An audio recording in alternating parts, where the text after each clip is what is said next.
Hey team, how are we doing? Today I want to explore some health pillars that will help us balance stress to drive positive adaptations with our training, but also just sort of look after our overall health and well-being. So it's important firstly to just sort of explore stress in itself. So our body only has a certain capacity and tolerance for stress, and before we break, we see sort of lack of progress, and then we might get sort of unwell or injured. But stress in itself doesn't only come from training, it can be affected through work, relationships, behaviours, thought processes, etc. So today I just want to sort of explore some health pillars that we can look into, check in with, and just ensure that we are doing all we can so that our body's tolerance for stress, whatever that may come from, will allow us to drive our performance forwards. So oftentimes when we do our training and we sort of experience some plateaus, we think, what more can we do to break through them? Can I do another session? Can I do some more repetitions, etc.? It's always sort of important to dial ourselves back and have a look at some other health pillars that will enable us to make sure that we're doing all we can to recover and drive progress from our training. Today we're going to be exploring 4 of those health pillars. Pillar number 1 is going to be our sleep. So with our sleep, if you know who Matt Fraser is, he's 5 times world's fittest man in CrossFit, definitely knows a thing or two about recovering performance. He's been quoted to say that if sleep was a substance, it'd be banned due to its potency. So it's important to understand that sleep plays a massive role in our ability to recover and then perform. With sleep, we tend to look at 3 things, so 3 things to consider with you guys. We look at our duration, we look at our consistency, and then we look at our overall sort of quality.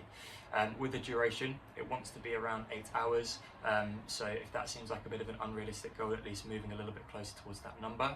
When we consider consistency, we look at having a very consistent sleep, sort of bedtime and then wake time, in order to ensure that the quality is utmost.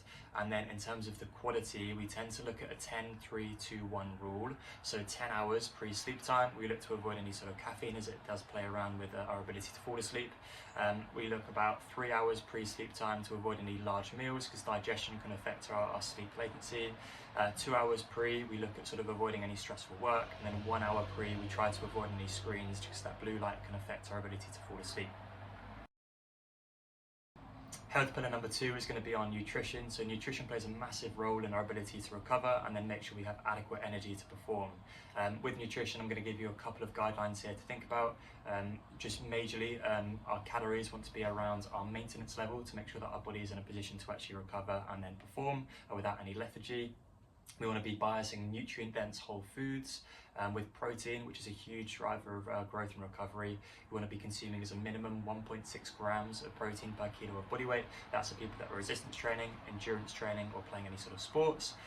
And then lastly, we want to have a little look at our carbohydrates and timings around here. So if we have a meal sort of 1 to 2 hours pre our game, that's okay.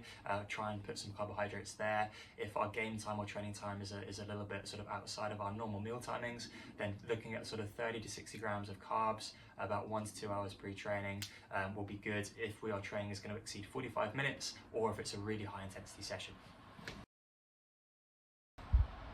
Health pillar number 3, we're going to be looking at our hydration levels. So with hydration, we need to consider water, but also electrolytes. Electrolytes are those salts that can affect your body's just normal function. Think sort of muscle contractions, cognition, and general sort of any chemical reactions within the body. With hydration, it's really important because a dehydration level as little as 2% can affect your ability to express strength, power, endurance, just your general cognition, so your body's ability to think, and then also it can affect sort of how fats get broken down and therefore your body composition. When we consider sort of hydration levels, we want to sort of think about anywhere between 2 to 4 litres of water, which is a huge range, but I'll help with that in a second. And then electrolytes, particularly if we're in hot conditions, we're looking at sort of long periods of training, or we can recognise that we're quite a salty sweater.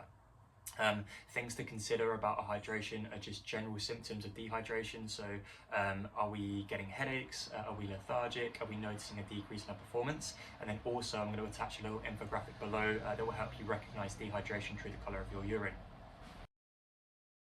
Health pillar number 4 is going to be all around rest and recovery. So understanding that it is important for those rest and recovery days to be there, just so our body can recover from the week of training.